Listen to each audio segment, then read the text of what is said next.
सबसे पहले तो हम ये जानेंगे राजनीति क्या है। राजनीति किस खेत की मूली का नाम है और ये मूली मिलती कहाँ है और इस मूली को समाज में क्यों लाया गया है और ये समाज के लिए कितनी जरूरी है, इस बात को हम समझेंगे। किसके बारे में? राजनीति के बारे में। सुनना बहुत ध्यान से है, कान खुले रखने हैं इसको पढ़ते वक्त बहुत अच्छे से। अगर कान नहीं खुले रहेंगे तो आपको मैं खोल दूंगा अच्छे से, ठीक है। तो आइए पढ़ते हैं। आपने देखा होगा कि लोग राजनीति के बारे में अलग अलग राय रखते हैं। राजनेता और चुनाव लड़ने वाले लोग अथवा राजनीतिक पदाधिकारी कह सकते हैं कि राजनीति एक प्रकार की जनसेवा है। जो लोग राजनीति करते हैं, जो लोग राजनीति में होते हैं, वो क्या कहते हैं राजनीति को? वो कहते हैं कि ये तो जनता की सेवा है, इसके माध्यम से हम जनता की सेवा कर रहे हैं। समझ में आई बात? इसके माध्यम से हम क्या कर रहे हैं? जनता की सेवा कर रहे हैं। ये तो जनता के कल्याण का माध्यम है, ये तो जन जन तक पहुंचने का तरीका है। लेकिन वहीं जनता इसके बारे में क्या सोचती है, जनता का इस पर क्या दृष्टिकोण है, ये भी देख लेते हैं। आइए सुनते हैं। राजनीति से जुड़े अन्य लोग राजनीति को दाव पेच से जोड़ते हैं तथा आवश्यकताओं और महत्वाकांक्षाओं को पूरा करने के कुचक्र में लगे रहते हैं। कई अन्य के लिए राजनीति वही है जो राजनेता कहते हैं। अगर वे राजनेताओं को दल बदल करते, झूठे वायदे और बढ़े चढ़े दावे करते, विभिन्न तबकों से जोड़ तोड़ करते, निजी या सामूहिक स्वार्थों में निष्ठुरता से रत और घृणित रूप में हिंसा पर उतारू होता देखते हैं, तो वे राजनीति का संबंध घोटालों से जोड़ते हैं। देखो, जो दिखता है वही बिकता है। तो जनता जैसा देखती है राजनेताओं को, राजनीति के संबंध में उनका विचार भी वैसा ही बन जाता है। किसके संबंध में? राजनीति के संबंध में, कि राजनीति कुछ ऐसी ही है।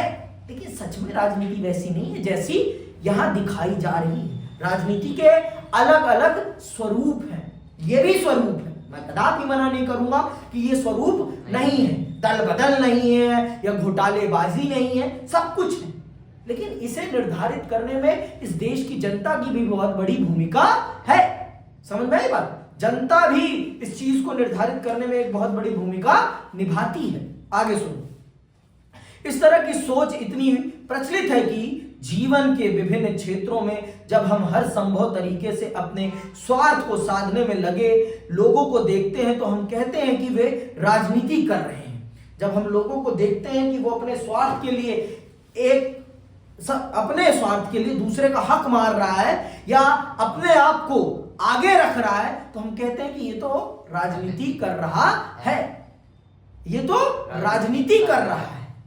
अपनी बात मनवाने के लिए अलग अलग बातों को रखना, अलग अलग तरीके से लोगों को सोचने के लिए मजबूर करना भी एक प्रकार की राजनीति है। समझ में आई बात? आज के समय पर अगर मैं राजनीति को समझाऊं आपको, तो आप ये देखिए ना, आज के समय पर भारत में धार्मिकता राजनीति का एक तरीका बन गई है। धर्म को प्रमुखता से रखकर एक पार्टी राजनीति कर रही है कि धर्म प्रमुख है, और चाहे वो धर्म के रास्ते पर एक पैसे के लिए भी ना चले। धर्म में कहीं चोरी लिखी है, घूसखोरी लिखी है? हाँ? और आप देखिए, फिर आप देखिए ना कि वो कितने सदाचारी हैं।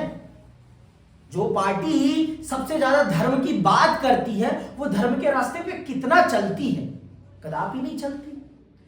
जो लोग धर्म की बात करते हैं वो लोग कितना चलते हैं धर्म पर? आप जाइए मंदिरों में, देखिए मंदिरों में पुजारी जी कितना धर्म का पालन कर रहे हैं, आप देखिए ना। जो उनको मोटा चंदा दे दे उसके तिलक भी लगा देंगे, उसके फूल भी चढ़ा देंगे, उसका प्रसाद भी अलग से, और उसे गर्भगृह में भी बिठा लेंगे।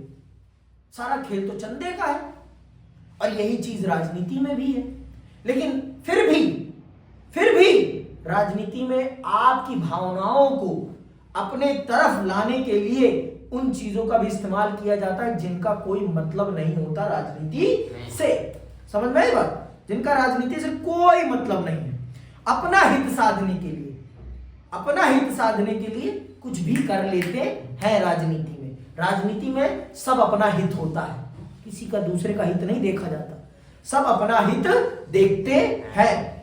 यदि हम एक क्रिकेटर को टीम में बने रहने के लिए जोड़ तोड़ करते या किसी सहपाठी को अपने पिता की हैसियत का प्रयोग करते अथवा दफ्तर में किसी सहकर्मी को बिना सोचे समझे बॉस की हाँ में हाँ मिलाते देखते हैं तो हम कहते हैं कि वह गंदी राजनीति कर रहा है। वह क्या कर रहा है? गंदी राजनीति कर रहा है। जैसे हम किसी को देखते हैं कि वो अपने बॉस की चापलूसी कर रहा है तो हम सीधे समझ जाते हैं कि ये क्या कर रहा है? ये राजनीति कर रहा है। और कैसी राजनीति?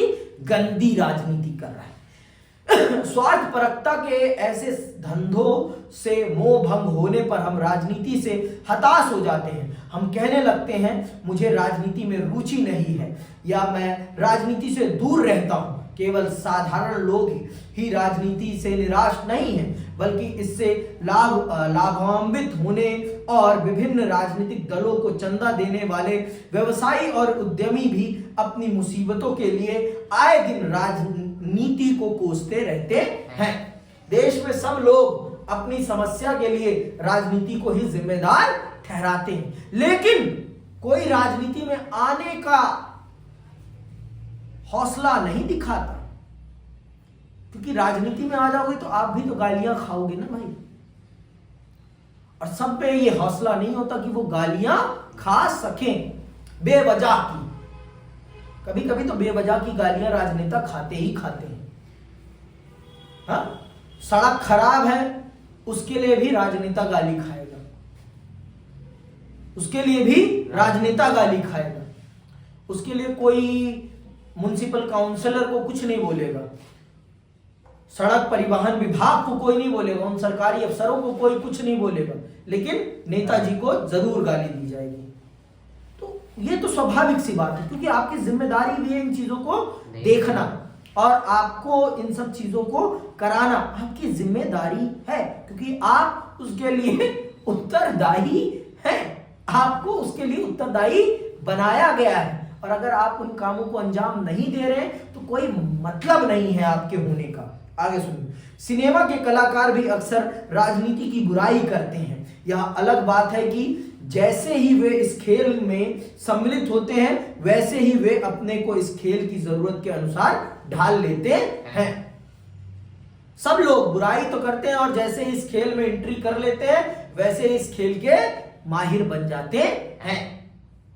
बड़े बड़े आपने लोगों को देखा होगा, बड़ी बड़े सिनेमा के लोगों को देखा होगा। ड्रीम गर्ल हेमा मालिनी का नाम सुना है? हाँ? तो वो भी एक मथुरा से सांसद है ना। चुनाव के टाइम तो वो मथुरा में दिखती हैं, चुनाव हो जाने के बाद कभी नहीं दिखती। तो माहिर हो गई है ना, राजनीति में माहिर हो गए। मनोज तिवारी जी हैं जो पूर्वांचल का बहुत पक्ष लेते हैं, और आज बिहार का बच्चा दबा के रात को पीटा जा रहा है। चू भी नहीं निकली है मनोज तिवारी के मुंह से, चू जिसे कहते हैं। एक मनीष कश्यप थे जब सबका हित लेने के लिए खड़े रहते थे। आज मनीष कश्यप कहीं नहीं दिख रहे, कि दिख रहे हैं? नहीं दिख रहे। बीपीएससी के बच्चों की बात करते हुए कहां दिख रहे हैं? गरीब मजलूम लोगों ने उन्हें इतना बड़ा बनाया और आज गरीब मजलूम बच्चों पर अत्याचार करा जा रहा है सरकार के द्वारा। मनीष कश्यप भैया कहीं दिखाई ही नहीं पड़ रहे। मनीष कश्यप भैया गायब हो चुके हैं, क्योंकि अब वो एक राजनीतिक पार्टी के सदस्य हो चुके हैं। अब तो वो स्टार बन गए हैं ना, राजनेता बन गए हैं। तो उन्होंने भी अपने आप को राजनीति के हिसाब से डाल लिया कि नहीं डाल लिया? According to situation. इस प्रकार हमारा सामना राजनीति की परस्पर विरोधी छवियों से होता है। क्या राजनीति अवांछनीय गतिविधि है जिससे हमें अलग रहना चाहिए और पीछा छुड़ाना चाहिए? बताओ आप मुझे, क्या राजनीति गंदी चीज है? ये बताओ भाई, क्या राजनीति गंदी चीज है? इससे हमें पीछा छुड़ाना चाहिए?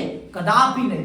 राजनीति से अच्छी चीज कुछ भी नहीं है, लेकिन जब तक अच्छे लोग आएंगे नहीं तब तक राजनीति अच्छी कैसे होगी? स्वाभाविक सी बात है। जब तक उसे कोई साफ करने वाला नहीं आएगा तब तक वो साफ कैसे होगी? भाई गंदगी को भी तो साफ करना पड़ता है ना, तभी तो वो साफ होता है। अब आप गंदगी में ही लिपट जाओ तो वो अलग बात है, आए आप साफ करने के बहाने से और लिपट गए उसमें तो वो अलग बात है। लेकिन जब तक अच्छे लोग आएंगे नहीं, अपना कंट्रीब्यूशन नहीं देंगे, तब तक अच्छा नहीं हो सकता। और ये तो सच है कि राजनीति जो कायाकल्प कर सकती है किसी भी समाज का, वो कायाकल्प और कोई नहीं कर सकता, क्योंकि उसके पास पावर है। उसके पास क्या है? Power of society.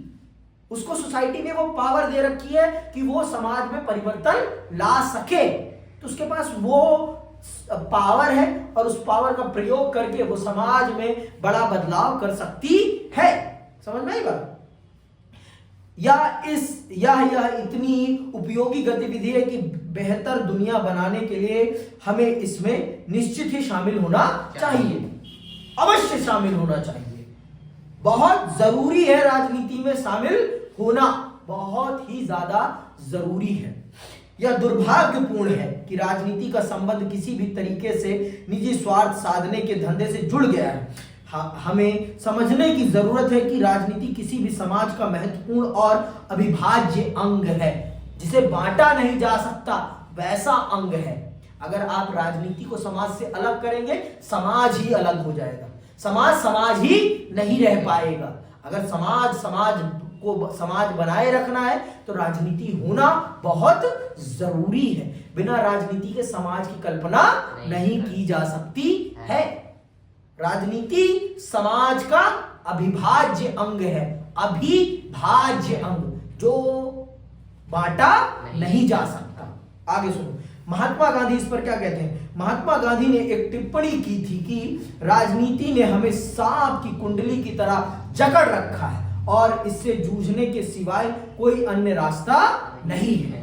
मतलब राजनीति ने हमें अजगर की कुंडली के समान जकड़ रखा है और हम इसमें तड़फड़ाने के अलावा कुछ और नहीं कर सकते। तो अच्छे से तड़फड़ाया जाए, मतलब समाज से राजनीति को किसी भी स्थिति और किसी भी परिस्थिति में अलग नहीं किया जा सकता है। किसी भी कीमत पर राजनीति को समाज से अलग नहीं किया जा सकता है। यह बात समझ लो पीयूष, किसी भी स्थिति, किसी भी परिस्थिति में समाज से राजनीति को अलग नहीं किया जा सकता, न किया जा सका है और न किया जा पाएगा। समझ में आई बात? आगे सुनो, राजनीति संगठन और सामूहिक निर्णय के किसी ढांचे के बगैर कोई भी समाज जिंदा नहीं रह सकता। जो समाज अपने अस्तित्व को बचाए रखना चाहता है, उसके लिए अपने सदस्यों की विविध जरूरतों और हितों का ख्याल रखना आवश्यक होता है। परिवार, जनजाति और आर्थिक संस्थाओं जैसी अनेक सामाजिक संस्थाएं लोगों की जरूरतों और आकांक्षाओं को पूरा करने में सहायता करने के लिए पनपी हैं। ऐसी संस्थाएं हमें साथ रहने के उपाय खोजने और एक दूसरे के प्रति अपने कर्तव्यों को कबूलने में मदद करती हैं। इन संस्थाओं के साथ सरकारें भी महत्वपूर्ण भूमिका निभाती हैं। सरकारें कैसे बनती हैं और कैसे कार्य करती हैं, यह राजनीति में दर्शाने वाली महत्वपूर्ण बातें हैं। ये चीजें हमें राजनीति बताती है कि सरकारें कैसे बनती हैं और कैसे वो कार्य करती हैं और वो जनता के प्रति कैसे उत्तरदायी है। ये सब बातें हमें राजनीति बताती है और हमें वाकिफ कराती है। आगे सुनिए, लेकिन राजनीति सरकार के कार्यकलापों तक ही सीमित नहीं है। दरअसल सरकारें जो भी करती हैं वह प्रासंगिक होता है, क्योंकि वह लोगों के जीवन को भिन्न भिन्न तरीकों से प्रभावित करता है। हम देखते हैं कि सरकारें हमारी आर्थिक नीति, विदेश नीति और शिक्षा नीति को निर्धारित करती हैं। इन सब नीतियों को निर्धारित करने का काम कौन करता है? सरकारें। और ये कहीं ना कहीं हमारे और आप सबके जीवन को प्रभावित करती हैं। इसीलिए राजनीति को समझना, सीखना हर व्यक्ति के लिए बहुत जरूरी है। क्योंकि अगर आप राजनीति को नहीं समझेंगे तो इसका मतलब आप अपने ऊपर जो निर्णय थोपे जा रहे हैं उनको भी कदापि नहीं समझ पाएंगे। क्योंकि सरकारें आपके जीवन की रूपरेखा को तय करने में बहुत बड़ी भूमिका निभा रही हैं। आपके जीवन में क्या होगा आने वाले समय में, यह निर्धारित करने का काम आपकी सरकारें करती हैं। अभी निर्मला सीतारमण जी ने टैक्स पॉलिसी में चेंजेस किए तो उसका प्रभाव किस पर पड़ेगा? सीधे सीधे हम पर पड़ेगा, किसी और पर तो नहीं पड़ेगा ना। तो कहिए राजनीति किसी काम की नहीं है, कहिए ना कि राजनीति किसी काम की नहीं है। राजनीति से ज्यादा उपयोगी कुछ भी नहीं है। तो इसीलिए हर बच्चे को राजनीति जाननी और समझनी चाहिए। ये नीतियां लोगों के जीवन को उन्नत करने में सहायता कर सकती हैं, लेकिन एक अकुशल और भ्रष्ट सरकार लोगों के जीवन और सुरक्षा को संकट में डाल सकती है। समझ में बात? तो इस चीज, जब तक आपको राजनीति का महत्व नहीं पता होगा तब तक आप कभी अच्छी सरकार नहीं चुन पाएंगे। और अगर गलत सरकार चुन ली तो आपके देश को बर्बाद, आपके भविष्य को बर्बाद, आपका सब कुछ बर्बाद हो जाएगा। इसीलिए राजनीति को पढ़ना और जानना, समझना हम सबके लिए बहुत जरूरी है, बहुत ही ज्यादा जरूरी है। समझ में आई बात? बहुत ज्यादा जरूरी है, बहुत ही ज्यादा जरूरी है। मैं फिर से कह रहा हूं, बहुत ज्यादा जरूरी है। फिर से सुनो, अगर सत्तारूढ़ सरकार जातीय और सांप्रदायिक, आ गई ना बात, अगर सत्तारूढ़ सरकार जातीय और सांप्रदायिक संघर्ष को हवा देती है तो बाजार और स्कूल बंद हो जाते हैं, जैसे आज के टाइम पर उत्तर प्रदेश में हो रहा है। उत्तर प्रदेश में आजकल हो रहा है, दो संप्रदायों को आपस में लड़ाने का प्रयास किया जा रहा है। और इसके कारण क्या होगा? इसके कारण उस क्षेत्र में स्कूल, कॉलेज, अस्पताल सब बंद पड़ेगा, आर्थिक कामकाज बंद पड़ जाएगा, कोई कामकाज नहीं हो पाएगा। समझ में आई बात? आगे सुनो, इससे हमारा जीवन अस्त व्यस्त हो जाता है। हम अत्यंत जरूरी चीजें भी नहीं खरीद सकते, बीमार लोग अस्पताल नहीं पहुंच सकते, स्कूल की समय सारणी भी प्रभावित हो जाती है, पाठ्यक्रम पूरा नहीं हो पाता, हमें परीक्षा के लिए अतिरिक्त कोचिंग और उसके लिए अतिरिक्त ट्यूशन फीस चुकानी पड़ती है। दूसरी ओर सरकार अगर साक्षरता और रोजगार बढ़ाने की नीतियां बनाती है तो हमें अच्छे स्कूल में जाने और बेहतर रोजगार पाने के अवसर मिल सकते हैं। तो अब आप बताएंगे, आप निर्धारित करेंगे कि आपके देश में क्या होना चाहिए। आप ये बताएं कि आपके देश में दंगा फसाद होना चाहिए या फिर स्कूल और अस्पताल पर काम होना चाहिए, ये आप निर्धारित करेंगे। और ये आप तब निर्धारित कर पाएंगे जब आप राजनीति का महत्व तो समझ पाएंगे। और जब तक आप राजनीति का महत्व तो नहीं समझेंगे तब तक आप देश की रूपरेखा को निर्धारित करने में अपनी वास्तविक भूमिका नहीं निभा पाएंगे। ये भी सच है। आगे सुनिए, चूंकि सरकार की कार्रवाइयों का हम पर गहरा असर पड़ता है, हम सरकार के कामों में खूब दिलचस्पी लेते हैं, हम संस्थाएं बनाते हैं और अपनी मांगे जोड़ने के लिए प्रचार अभियान चलाते हैं, हम दूसरों से बातचीत करते हैं और सरकार के निर्धारित लक्ष्यों को आकार देने का प्रयास करते हैं। जब हम सरकार की नीतियों से असहमत होते हैं तो हम विरोध करते हैं और वर्तमान कानून को बदलने के लिए अपनी सरकार को राजी करने हेतु प्रदर्शन आयोजित करते हैं। हम अपने प्रतिनिधियों की गतिविधियों पर जोश के साथ वाद विवाद और विचार विमर्श करते हैं कि भ्रष्टाचार बढ़ा या घटा। हम पूछते हैं कि क्या भ्रष्टाचार को जड़ से मिटाया जा सकता है, क्या किसी खास समूह के लिए आरक्षण न्याय संगत है या नहीं। हम यह समझने का प्रयास करते हैं कि क्यों कोई पार्टी और नेता चुनाव जीतते हैं। इस तरीके से हम मौजूदा अव्यवस्था और पतन के तर्कसंगत कारण तलाशते हैं और एक बेहतर दुनिया रचने की आकांक्षा करते हैं। आकांक्षा मतलब इच्छा करते हैं। निष्कर्ष यह है कि राजनीति का जन्म इस तथ्य से होता है कि हमारे और हमारे समाज के लिए क्या उचित एवं वांछनीय है और क्या नहीं। मतलब राजनीति का सीधा संबंध समाज से है और समाज में क्या सही है और क्या गलत है, इस चीज को निर्धारित करने में राजनीति बहुत बड़ी भूमिका निभाती है। इस बारे में हमारी दृष्टि अलग अलग होती है। इसमें समाज में चलने वाली बहुविध वार्ताएं शामिल हैं जिनके माध्यम से सामूहिक निर्णय किए जाते हैं। एक स्तर से इन वार्ताओं में सरकारों के कार्य और इन कार्यों को जनता से जुड़ा होना शामिल होता है, तो दूसरे स्तर से जनता का संघर्ष और उसके निर्णय लेने पर संघर्ष का प्रभाव। जब जनता आपस में वार्ता करती है और उन सामूहिक गतिविधियों में भाग लेती है जो सामाजिक विकास को बढ़ावा देने और सामान्य समस्याओं के समाधान में मदद करने के उद्देश्य से तैयार की गई होती हैं, तब कहा जा सकता है कि जनता राजनीति में संलग्न है। जब तक जनता वास्तविक तौर पर सरकार की नीतियों में अपने विचारों को नहीं रख रही, तब तक हम ये नहीं कह सकते कि जनता राजनीति में संलग्न है। जनता को पता होना चाहिए कि देश में क्या हो रहा है, और अगर देश में कुछ गलत हो रहा है तो उसका विरोध भी करना चाहिए। किसको? जनता को। अगर जनता इस चीज को नहीं कर रही तो इसका मतलब जनता सो रही है, और जिस देश की जनता सोती है उस देश का कभी राजनीतिक विकास नहीं हो पाता, उस देश का विकास भी नहीं हो पाता है। और अगर हमें अपने देश का विकास करना है तो हमें अपने देश की सोई हुई जनता को राजनीति के प्रति सचेत करना पड़ेगा, और जब तक राजनीति के प्रति जनता सचेत नहीं होगी तब तक देश में राजनीतिक विकास नहीं हो पाएगा।